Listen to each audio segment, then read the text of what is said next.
So we've got open on a man, Jack, mid to late 30s, solemn and stoic, going through his daily routine.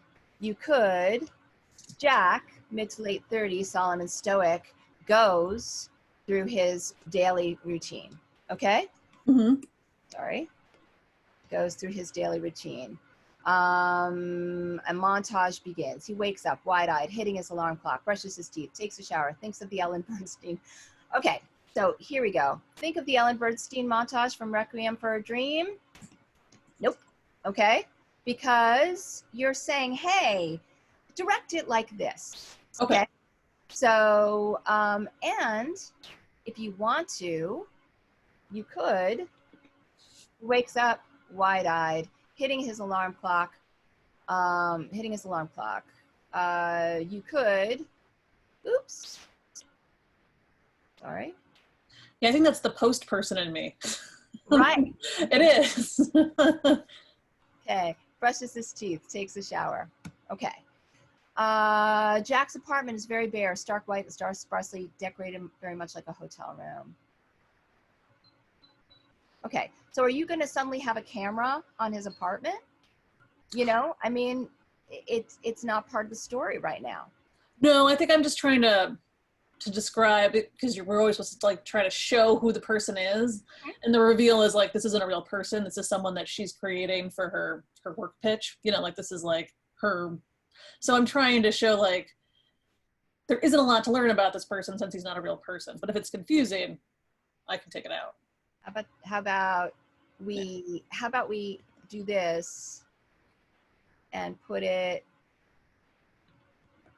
there. A bare apartment, stark white and sparsely decorated, very much like a hotel room. Now we go to Jack. Okay. Okay? Mm-hmm. All right. Jack, mid to late 30s, solemn and stoic, goes through his daily routine. He wakes up wide-eyed, hitting his alarm clock. He brushes his teeth, take a shower. Now we've got our voiceover. Mm-hmm. Here is like a current you have to swim against. Jack goes to the fridge and takes out a container of orange juice. Why is orange juice capped? See, that was another question for format, like props, action, like if it's something that needs to be seen, like when do I know when to do caps and when not to? You don't have to do caps ever. Okay. We no longer have, you know, sound effects and all that stuff with caps and all that. You don't need any of that. Okay. Okay. He puts his, now the only time that you really have to have caps would be when you're first introducing a character. Yeah. Okay. Sometimes for thrillers or for really densely packed action sequences, people may throw in caps to bring certain things to your eye. But orange juice is not one of those things. Unless you poison that orange juice later on. Yeah. Okay. Okay. Do you need, he puts his hands on the counter? You know? No. Okay. All right. So that kind of stuff right there is sort of choreography. Okay. All right. Doubt in one's beliefs, one's faith, their own sanity. I love that sort of, you know, introspective voiceover that's happening while there's a very everyday scenario going on. I thought that worked very well. Thank you. Jack goes for his keys and heads for the door. As it closes, don't need that. We know that there's a cut to interior Jack's car, day one. This is just a typo here, right? Oh, yeah, good, that's typo. Okay, so he taps, right? Yep. Okay, Jack taps on the steering wheel and whistles along, and you know that you're gonna uncap steering wheel. He fiddles with the dial of the radio, hearing static, the static of the radio, and then announcer. The dial turns again, the static of the radio, and then okay. Yep. Okay. So what do you, again, why are you micromanaging this one particular moment? That is a very good way of putting it. Pretty much I'm just trying to say that he's playing with the radio, you hear regular like radio songs, person, and then all of a sudden you hear something that, you know, the laugh, the voice.